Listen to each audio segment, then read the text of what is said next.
धन्यवाद सभापति महोदय। सबसे पहले तो मैं वित्त मंत्री जी को आम बजट पढ़ने के लिए बहुत बहुत बधाई देता हूं कि 21 साल बाद किसी वित्त मंत्री ने इस सदन में बजट पढ़ा, और मैं अपने आप को सौभाग्यशाली भी समझता हूं कि मेरी पार्टी से मुझे आज पहले बोलने का मौका दिया। बट मुझे एक चीज़ समझ में नहीं आई, जो कि बहुत इम्पॉर्टेंट है, कि इतनी जल्दी क्या थी ये बजट लाने की। हम वेट क्यों नहीं कर सकते थे कि सेंट्रल का बजट आए, उसके बाद हम अपना बजट लेके आए। पिछली बार आपको पता है कि हमने 9 तारीख को अपना बजट 9 तारीख को सेंट्रल 1 तारीख को सेंट्रल का बजट आया था, तो हमने 10 फरवरी को बजट किया था। आज जे जैसी स्कीम यदि वो ला दें और वो स्टेट्स को कहें कि 45,000 करोड़ रुपए आपको JJM जैसी या कोई हाईवे की स्कीम में लेके आना है, कहां से आप दोगे? किधर से आप अकाउंट फॉर करोगे? ये आपने सोचा है? इतनी क्या जल्दी है? इतनी क्या जल्दी थी इस बजट लाने की? आपको वेट करना चाहिए था। कोई गुजरात या हरियाणा का हाल होने वाला थोड़ी है राजस्थान में जो इतनी जल्दी थी। कोई हटाए थोड़ी जा रहे थे जो इतनी जल्दी थी। आपको ये समझना चाहिए कि भाई बजट पहले देश का बजट आए, फिर राज्य का बजट आए, नहीं तो आपकी आधी चीजें अकाउंट फॉर ही नहीं होंगी। ये बजट आम आदमी की इच्छाओं और अपेक्षाओं में का दर्पण होता है। सरकार की नीति रीति की झलक उसमें दिखाई देती है, लेकिन मुझे इसे देखकर ऐसा लगता है सरकार की कोई रीति नीति है नहीं है, कोई इच्छा शक्ति नहीं है, और राजस्थान के विकास के लिए वो कुछ नहीं करना चाहते। ये बजट दिशाहीन है। आम आदमी को इसमें गहरी निराशा हुई है इस बजट के बाद। इस बजट में ना तो किसानों का दुख दर्द समझा गया, ना गरीब मजदूर आदिवासी बेरोजगार युवाओं की पीड़ा को समझा गया। हर वर्ग का व्यक्ति अपने आप को ठगा सा महसूस कर रहा है। आप कहते हैं हमने बजट में 53%, हमने संकल्प पत्र में आप ये कहते हैं कि हमने 45 बिंदुओं पर अपनी घोषणाएं पूरी कर दी। 45 विषयों पर संकल्प पत्र की बात कर रहा हूं। या तो आप बोलने में बैठ जाता हूं। परसेंट नहीं है, 45 लिखा हुआ है, आप पढ़ लें अच्छी तरह। और मुख्यमंत्री जी कहते हैं हमने 45%। क्या सही है? या तो मुख्यमंत्री जी सही है या ये बजट सही है। क्या सही है? 45 बिंदु सही है या 45% सही है? ये डिसाइड करना आपका काम है। आप डिसाइड करके इसका जवाब दे दीजिएगा। जब जवाब दो तब आप इसका मुझे जवाब दे दीजिएगा। अब जब अपन बात करते हैं स्टेट बजट की, स्टेट बजट को अपन जब भी देखेंगे उसको सेंट्रल बजट से देखना पड़ेगा, क्योंकि आपकी 46% की रेवेन्यू जो आती है वो GST के थ्रू आती है। और GST को कौन कंट्रोल करता है? GST को कंट्रोल करता है सेंट्रल गवर्नमेंट। आप उसमें कुछ नहीं कर सकते, आपका कोई उसमें लेना देना नहीं है। जब से GST आई है, मंत्री जी आप चुप रहो, आपको मंत्री बनवा देंगे, आप चिंता मत करो, आप चुप रहो और सुनो, थोड़ा आपका फायदा ही होगा। इसीलिए कह रहा हूं, आप समझोगे तब समझ में आएगा ना। आज आपको यह समझ में आना पड़ेगा कि GST में हम कुछ भी नहीं कर सकते। ना तो हम रेट चेंज कर सकते हैं, ना हम कोई अमेंडमेंट ला सकते हैं, हम कुछ भी नहीं कर सकते। GST हमारी स्टेट की सॉवरेनिटी खत्म हो गई है। GST आने के बाद हम कुछ भी नहीं कर सकते। आप यदि हम सेंट्रल गवर्नमेंट की बात करें, सेंट्रल गवर्नमेंट ने जो पिछली बार के जो बजट दिए थे, आप सबको पता है देश किस मुश्किलों के दौर से इस वक्त गुजर रहा है। 2014 में हमारी सरकार गई, तब हम 55 लाख करोड़ का लोन छोड़ के गए थे इस कंट्री के ऊपर। और 2024 31 मार्च 2024 को जब नया फिगर आपकी सरकार ने दिया, तो आपने कर्ज का बोझ जो है वो 1,68,000 करोड़ कर दिया। मतलब 10 साल में आपने 112 करोड़ का लोन लिया। मेरे से पुरानी वक्ता कह रही थी कि कांग्रेस 1,12,000 करोड़ 112 जो 10 साल में किया, और हम लोगों ने 70 साल में 55 लाख करोड़ किया। क्या करा उस पैसे का? आपको पता है सभापति महोदय क्या होता है? हर साल आपकी सेंट्रल गवर्नमेंट 17 लाख से 18 लाख करोड़ का कर्ज ले रही है कोरोना के बाद। प्राइवेट सेक्टर के पास पैसा नहीं है, बाजार से पैसा ही नहीं मिलता, क्योंकि सब बॉन्ड्स इश्यू हो जाते हैं और बॉन्ड्स में इतना अच्छा रिटर्न है कि लोग बाग बाजार से पैसा ही नहीं उठा पा रहे, नए उद्योग नहीं आ रहे।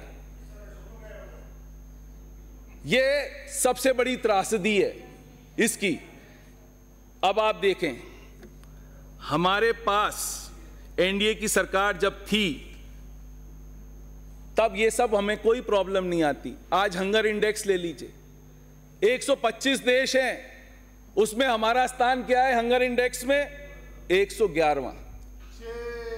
हम बांग्लादेश, पाकिस्तान, श्रीलंका से भी नीचे हैं। क्या हमारी स्थिति ये है? एक जमाने में हमारा देश कहलाता था सोने की चिड़िया, तो ये सोने की चिड़िया का हाल आपने ऐसा कर दिया, सोने की चिड़िया का हाल आपने ऐसा कर दिया कि आपको पता ही नहीं पड़ा कि आपके साथ क्या हो रहा है। आप भुखमरी की सिचुएशन लाके रख दिया आपने। आपको यह जानकर भी खुशी होगी कि एनडीए सरकार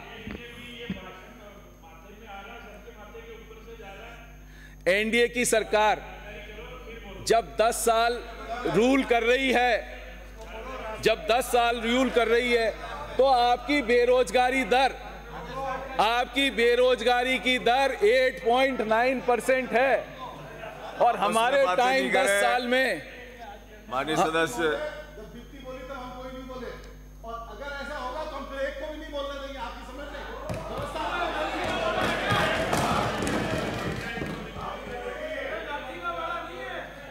आपको ये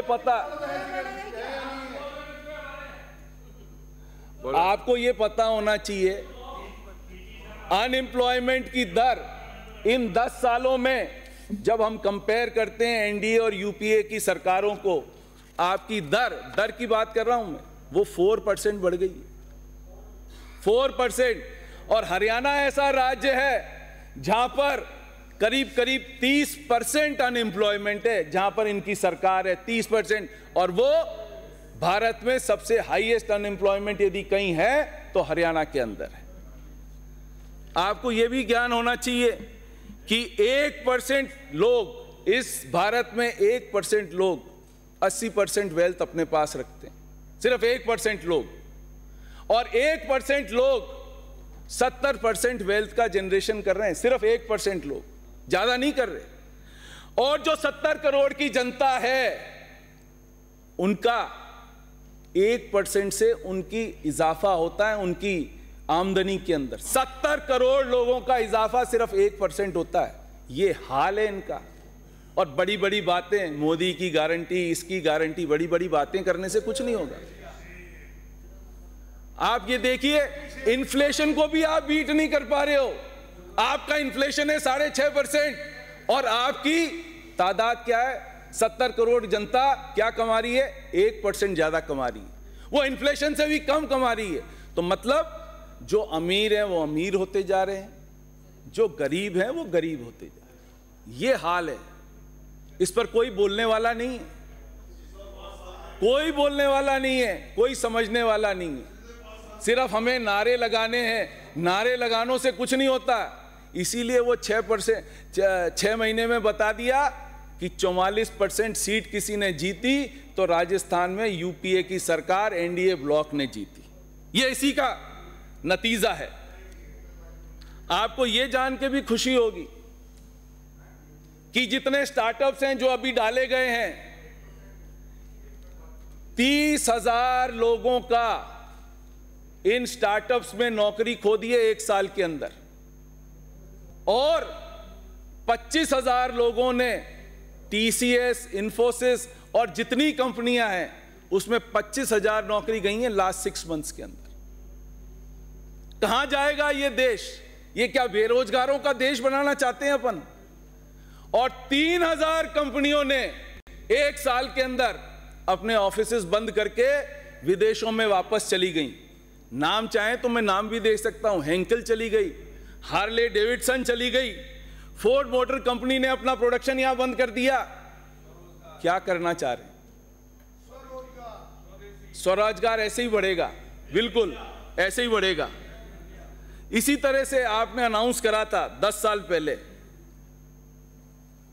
कि हम 2022 तक हर आदमी को, जिसको भी मकान चाहिए, हम हर आदमी को मकान दे देंगे 2022 तक। क्या हुआ? दे दिए। आपको वापस 2 करोड़ हाउसेस बनाने का आपको वापस ऐलान करना पड़ा लास्ट ईयर अपने बजट के अंदर। क्यों करा? बन गए थे ना मकान, वो तो बन गए थे ना मकान। 2 करोड़ लोगों को आपको वापस देना पड़ा क्योंकि उनको मकानों से वंचित थे। और इसी तरह से आपने स्मार्ट सिटी के प्रोजेक्ट 10 साल पहले अनाउंस करे। 10 साल पहले आपने स्मार्ट सिटी के प्रोजेक्ट्स अनाउंस करे। क्या हुआ? क्या हुआ? अभी तक वो स्मार्ट सिटी के projects they have not taken shape. अभी तक सिर्फ 93% उनमें काम हुआ है, अभी भी 7% उनमें काम बचा हुआ है और केंद्र सरकार ने 1 साल उनकी मियाद और बढ़ा दी। तो अब आप ये सोच लीजिए, जो 10 साल से प्रोजेक्ट्स पूरे नहीं हुए उनकी कॉस्टिंग कितनी बढ़ गई होगी। वो कॉस्टिंग का भार किसके ऊपर आया होगा? या तो काम कम हुआ होगा या सरकार ने अपनी डीपीआरस को चेंज करा होगा। ये सब आपको सोचने की बात है और आप इस पर खुद सोच सकते हैं। आज हमारे स्टेट बजट की बात मैं शुरू करता हूं स्टेट बजट से।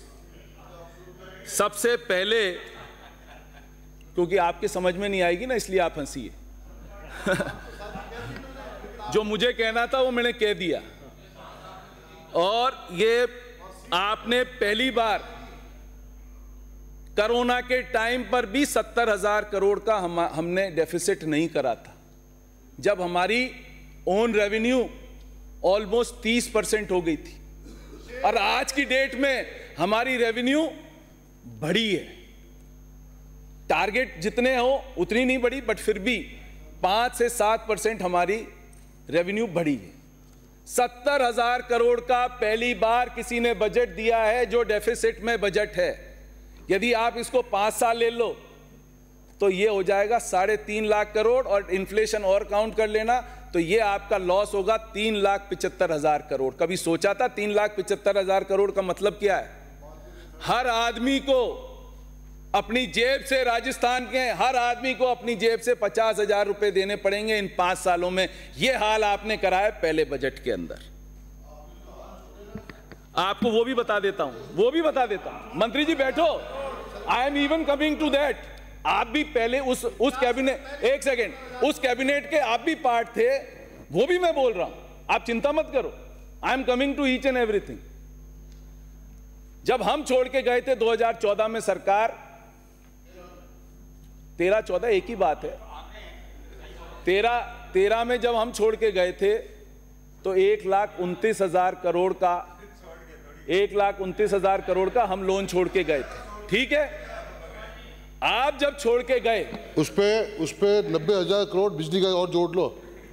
एक नहीं, उसमें 90,000 करोड़ नहीं है वो, क्योंकि हमने 62,000 करोड़ बिजली पे उदय योजना में, एक सेकंड, उदय योजना में 62 करोड़ हमने लिया।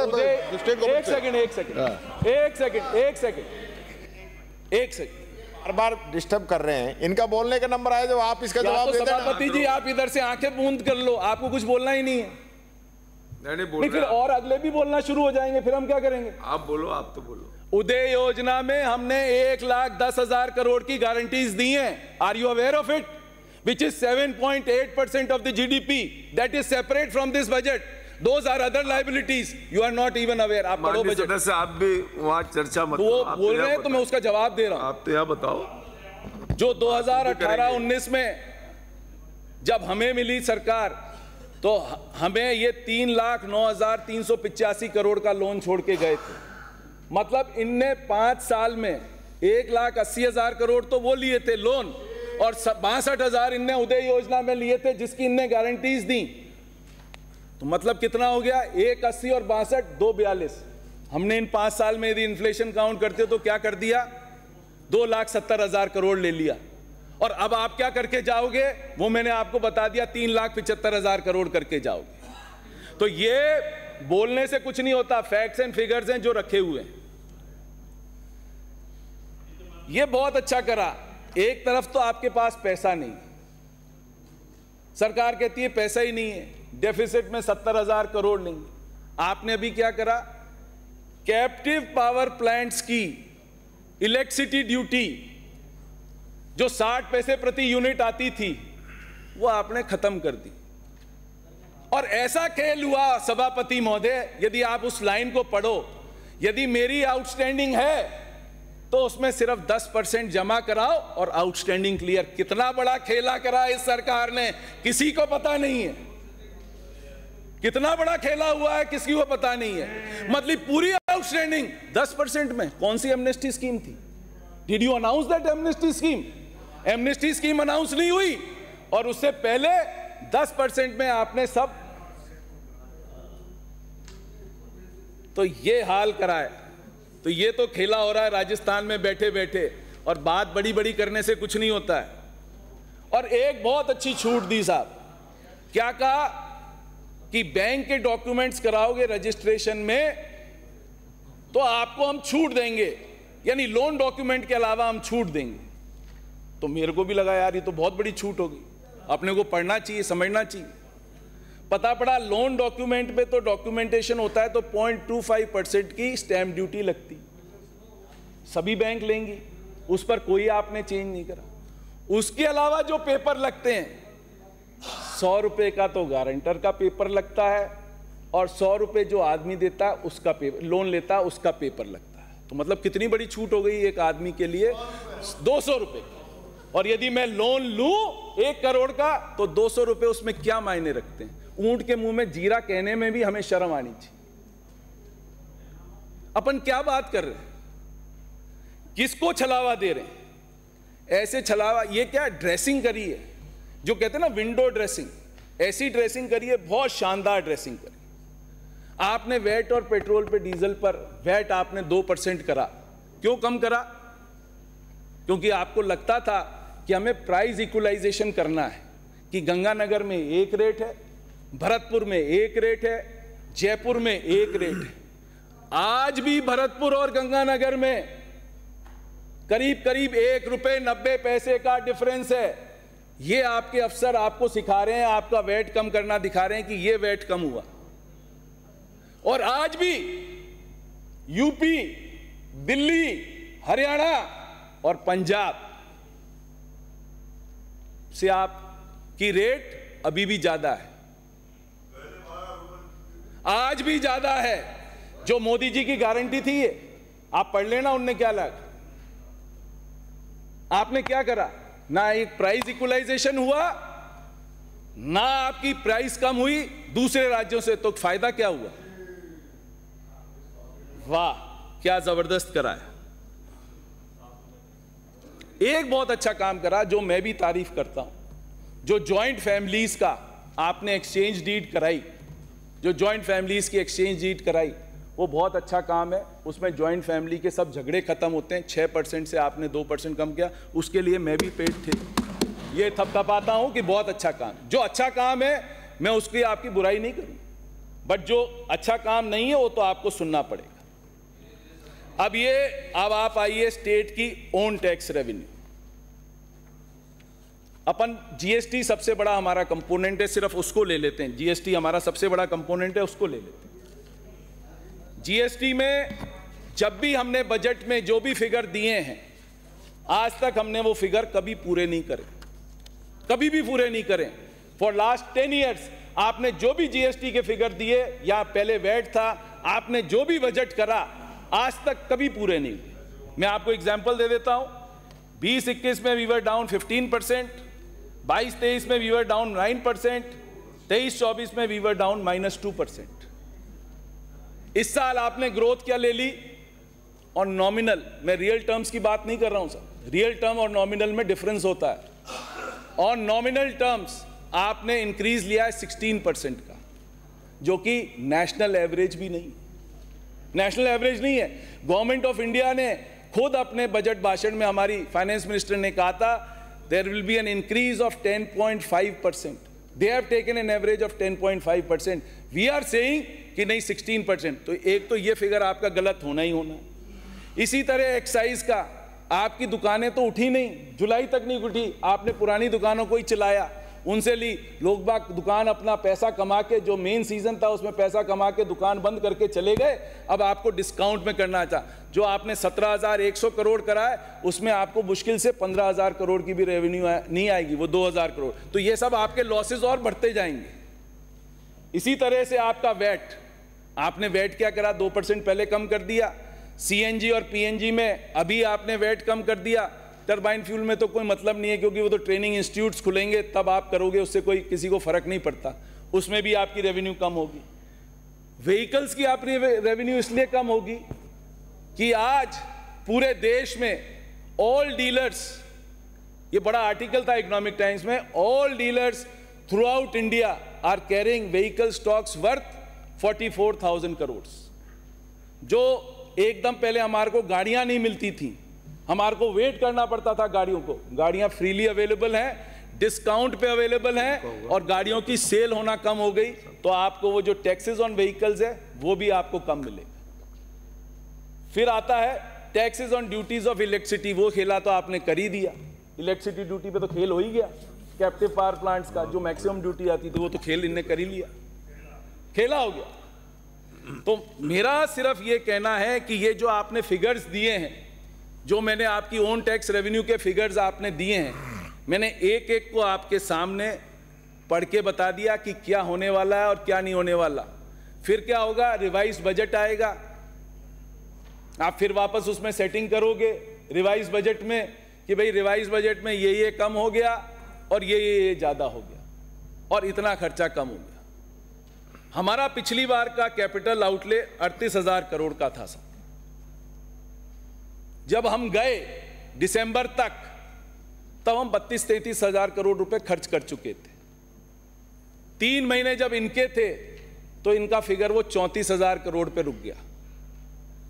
और पीडब्ल्यूडी, जल जीवन मिशन, जितने ठेकेदार हैं 6-6 महीने से पैसा नहीं पा रहे, ट्रेजरीज बंद पड़ी हैं।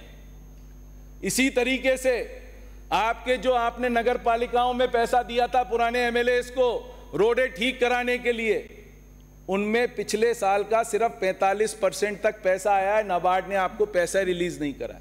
वो पैसा क्यों नहीं रिलीज हुआ रुडिस्को का? वो तो नाबार्ड का लोन था, वो पैसा तो रिलीज होना था, क्योंकि आपकी सरकार ने वेज एंड मीन्स में से अपने को निकालने के लिए वो पैसा आपने अपने आप यूज कर लिया। क्या होगा? और इधर अपन बात कर रहे हैं कि भाई घोषणा कर दो 44,000 करोड़ की। अरे घोषणा तो हो जाएगी, घोषणा होने में थोड़ी है। चुकाओगे कहां से, लोगे कहां से? आपकी एफआरबीएम लिमिट में आप लोगे कहां से? 3.5% आपकी एफआरबीएम लिमिट है, आप उसको क्रॉस कर रहे हो। आपको कौन पैसे देने वाला है? बाजार से उठाओगे तो आपकी है। एक बहुत जबरदस्त बात है सर, ये तो लोन जो खड़ा है वो खड़ा ही है। सरकार ने पिछले सालों में, मैडम आप बोलते, मैं नहीं बोलता ना, इफ यू वांट आप सुनो, आपको मेरे को कॉन्ट्रडिक्ट करना, आपको अपना टाइम मिलेगा, आप कॉन्ट्रडिक्ट करो ना, no one stops you. 1,10,000 crore का आपने गारंटीज कैसे दे दी? Who is responsible? जिस दिन आपकी गारंटीज रिटर्न होना हो गई तो 1,10,000 करोड़ रुपए और घुस जाएगा। कहां से लाओगे आप? कहां से लाओगे? क्योंकि वो तो हाल होने वाला ही है ना। जब आपने रेवेन्यू पर 1 पैसे की रेवेन्यू नहीं बढ़ाई, सर मुझे टाइम लगेगा, 5 मिनट में आपके दल की व्यवस्था है, 30 मिनट आप बात कर लें, 5 मिनट में मेरे को टाइम लगेगा, आप बात कर लें। आपके इशू ये है कि भाई आपने ये सब कर लिया। इसी तरह से आपने 9,000 करोड़ का आपने रोड्स पर सैंक्शन करी। रोड्स, भाई रोड्स बनेंगी, आरयू बनेंगी, आरओबी बनेंगे, बहुत अच्छी बात है। उसकी विंडो ड्रेसिंग क्या करी? 1,000 करोड़ रुपए जो आपको मिलने थे सीआरएफ में, वो रोड्स भी उसमें डाल दिए आपने। और 953 करोड़ रुपए की जो PMGSY की रोड्स हैं वो भी इसमें चली गई। बजट कितना बड़ा हो गया, और 9,000 करोड़ की रोडें दे रहे हैं, और दिया कितना, 7,000 करोड़। सेंटर का पैसा और गुड़ अपन खा रहे हैं, पैसा किसी का है, गुड़ अपन खा रहे हैं। ये आपका बजट का पार्ट नहीं बनता, इसीलिए कह रहा हूं विंडो ड्रेसिंग मत करिए बजट में। This is not part of your budget, this is not part of your budget. Table कर दिया ना तो दिक्कत आ जाएगी। This is not part of your budget. Are you spending money? You are not spending, that is grants in aid from the centre. हमने नहीं करा, CRF की एक रोड नहीं डाली हमने कभी भी, मंत्री जी नहीं डाली, आप चेक कर लो।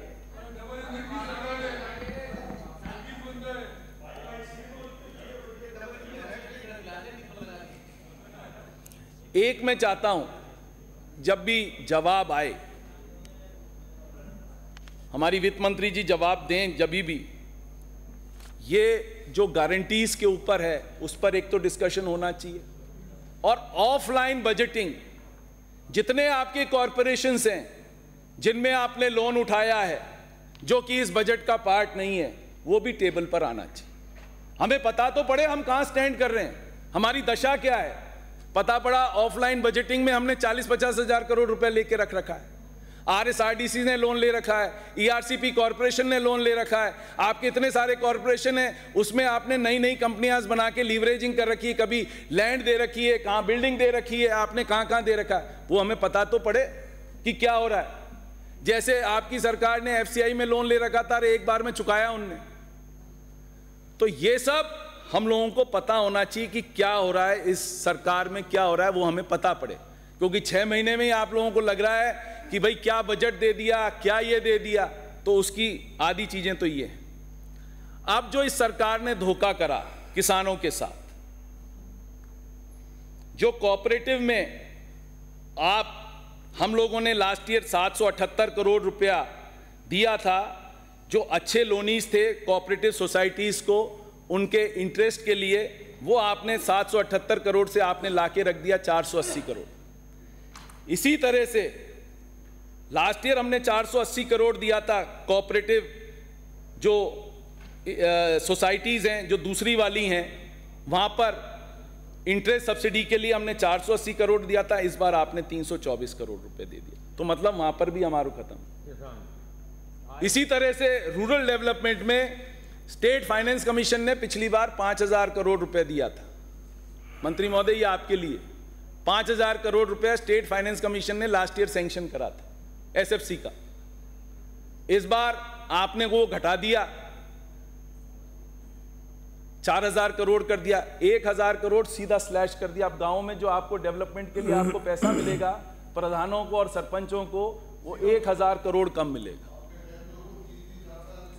अरे अभी भी नहीं आई है किस्तें, आपकी कौन सी किस्तें आ गई? 4 किस्तें आई नहीं आपको। अरे आपकी कौन सी किस्तें आ गई? आपकी FFC और कौन सी आपकी किस्तें आ गई? आपकी कौन सी आ गई?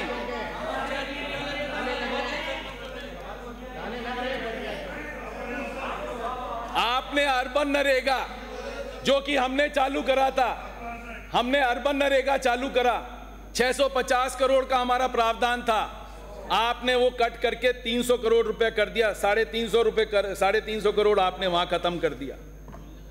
और सबसे बड़ा ये यार, ये थोड़ी कि 25 ही हम देते तब हमारा काम आप लोग करते ढंग से।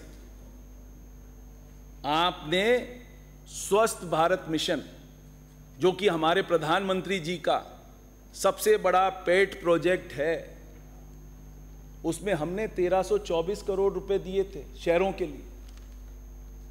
इस बार वो आ गया 608 करोड़, मतलब स्लैश्ड बाय मोर देन 50%। और इसी तरह से ग्रामीण, उसमें जब हमने दिया था 1146 करोड़ और आपने क्या दिया 1000 करोड़।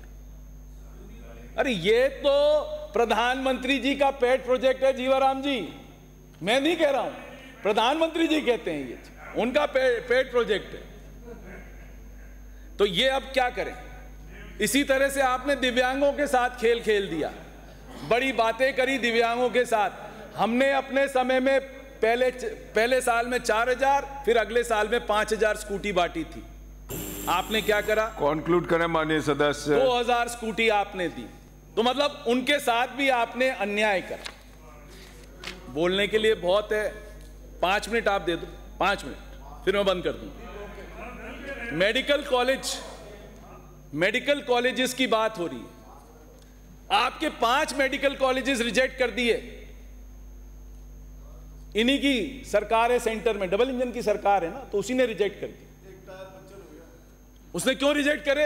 ये क्या करते थे, जैसे धौलपुर मेडिकल कॉलेज खुला, 50 डॉक्टरों का ट्रांसफर ऑन पेपर धौलपुर हो जाता था, चालू हुआ और वो वापस ट्रांसफर होकर जयपुर आ गए। इसी तरह से इन्हें ये कहा कि ये कर दो।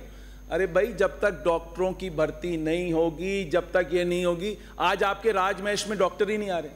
वो ये कहते हैं कि 30% सैलरी हम उनसे क्यों कम लें जो आरपीएससी से सिलेक्टेड है, और उसमें आप क्या करते हो कि वो ज्वाइन नहीं करता, वेटिंग लिस्ट रखते नहीं हो, वो ज्वाइन नहीं करता, आप उसको कहते हो भाई तू जा। भाई ये क्यों? वो बेचारे बच्चे जो पढ़ने के लिए मेडिकल कॉलेजेस में गए हुए हैं, जिनके मां बाप ने पैसा खर्च करा है, उनकी क्या गलती है? उनकी कोई गलती थोड़ी है। वहां टीचर्स नहीं है। आपने पता पड़ा मेडिकल कॉलेजेस तो खोल दिए, 6 महीने में बड़ी वाहवाही ले ली सेंट्रल सरकार ने की कर दी। एक मेडिकल कॉलेज में 1 या 2 के अलावा छोड़ के जितने नए मेडिकल कॉलेज खुले, हरीश जी, किसी में भी कैथ लैब नहीं। कैथ लैब नहीं होने से, डॉक्टर साहब आप तो समझती हैं, you are a doctor, cath lab नहीं होने से आदमी को कितनी परेशानी होती। उसको रश करके जयपुर जाना पड़ेगा, कोई संभाग हेडक्वार्टर पे कैथ लैब नहीं है। आप ये जो छोटे छोटे पीएचसी वगैरह खोल रहे हो, उससे फायदा क्या हो रहा है? कम से कम एक जगह डिस्ट्रिक्ट में जहां पर 50 किलोमीटर या 100 किलोमीटर जहां पर भी वो दूर है डिस्ट्रिक्ट सेंटर, वहां कम से कम कैथ लैब खोलिए। कैथ लैब तो एक ऐसी चीज है which is a must for a medical college, otherwise students वहां पढ़ेंगे क्या? मेरा इतना सा कहना है, ये जो आपने बजट पेश करा है बिल्कुल दिशाहीन, बिल्कुल विंडो ड्रेसिंग वाला, कि जो विंडो ड्रेसिंग आप कर सकते थे, बड़े बड़े अंग्रेजी के शब्द आप जो लिख सकते थे, और सब में आपने क्या कहा? यूथ पॉलिसी बनेगी, स्पोर्ट्स पॉलिसी बनेगी, लैंड पॉलिसी बनेगी। सबकी आप पॉलिसी बनाने में ही आप 3 साल लगा दोगे, पता पड़ा पॉलिसियां ही बनती गई और रिजल्ट 0, जो कि एक्सपेक्टेड है। विजन 47 का इसीलिए कह रहा हूं, विजन 47 0 हो जाएगा आने वाले समय में यदि इसी तरह से गाड़ी चलती रही। जो चीज आपको करनी है वो धरातल पे करनी है। कोई भी चीज आपको धरातल पे करनी है, सिर्फ पॉलिसियां बना बना के और वही काम होने वाला है। आप तो इतना सा करा दो, जो हमारे यहाँ के काम, पिछली सरकार के काम थे, जो टेंडर हो गए, काम चालू हो गए, 6 महीने से पेमेंट नहीं हुए, उनके पेमेंट करा दो, जिससे वो रोडें धरातल पे आ जाएं। आपने कुछ नहीं कर रखा। लाइट ऐसी हालत खराब है, रात को 11 बजे लाइट जाती है, सुबह 4 बजे लाइट आती है। समाप्त करें माननीय सदस्य। बस खत्म कर रहा हूं। 11 बजे लाइट जाती है, 4 बजे लाइट आती है सुबह, तो किसान कैसे सोए? जीवाराम जी, आपके यहाँ ठंडी हो जाती, हमारे यहाँ पत्थर है, वो नहीं होती ठंडी, पत्थर वाला है ना, आप समझो बात को। तो मेरा आपसे सिर्फ इतना सा कहना है, ये जो बजट है सिर्फ विंडो ड्रेसिंग का बजट है। इससे इस राजस्थान में ना तो कोई विकास होगा ना कुछ होगा। आपका बहुत बहुत धन्यवाद सभापति, राम राम साहब।